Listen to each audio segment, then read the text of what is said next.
Magandang gabi ho. Ano pong pangalan mo? Fragilin po. Pakiulit ho. Fragilin po. Sa Jilin. labas po ako. Opo. Nakalaya na ho kayo. Nasa labas ka na? Papasok lang po ako sa bahay. Wait lang po. Sa labas ng bahay. Okay. Opo. Nagpapaline up po kayo. Ilang taon po kayo, Ma'am Jilin? Ay sir, ano po, nagpa-line up ako dati dyan kaso ano eh. Kaso? Ayaw po nung naka-line up po. Ayaw mo nang nakausap mo. Bakit ho? Matanda na daw siya, sabi niya.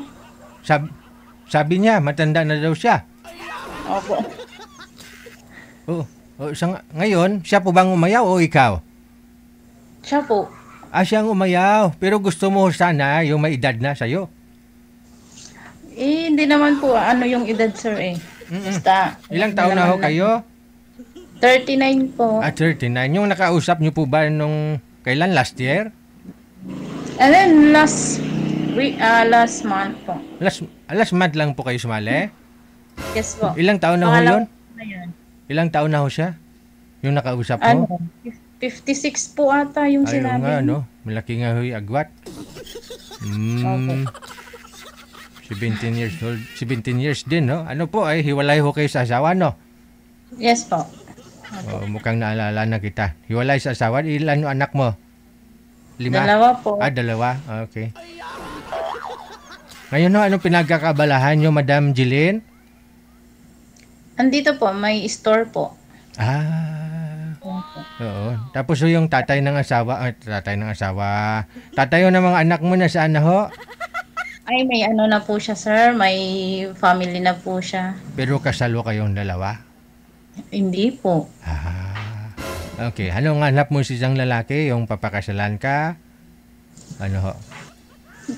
Isa na din po yun, pero mas po yung yung hindi siya manloloko. O baero. Tsaka kamo walang bisyo kasi kung may bisyo yun, ang nagrilyo, umiinom. Ubos yung paninda mo. Ay, yes. Andun yung kikitain. Oo.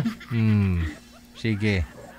39 years old. Saan po kayo ngayon, Madam Jilin? Sa Pangasinan po, sir. Pangasinan. Saan po kayo sa Pangasinan? Dagupan.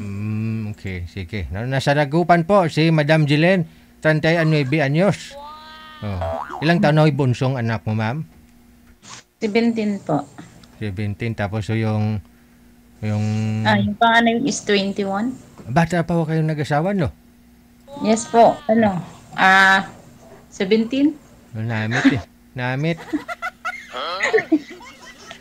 Ilang years na po ba kayong iniwan ng asawa ng partner mo?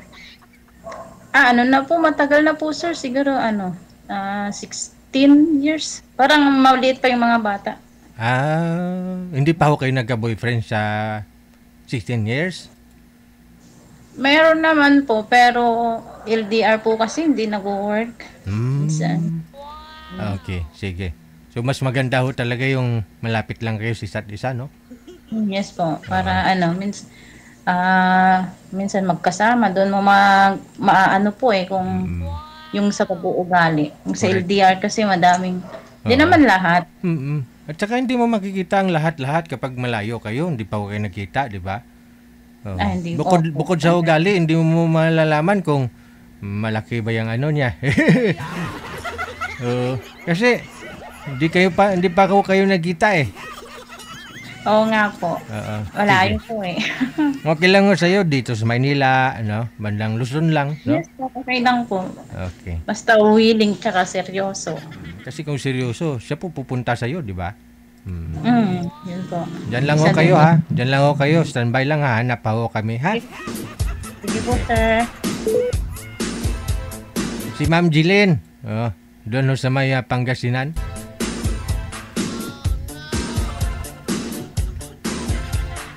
Naalala ko last month nga ho yun sumali, no? Yung may motor siya sa likod niya, yung Mio. Hindi Mio yun, yung 150cc yata yun. Anong klaseng motor yun?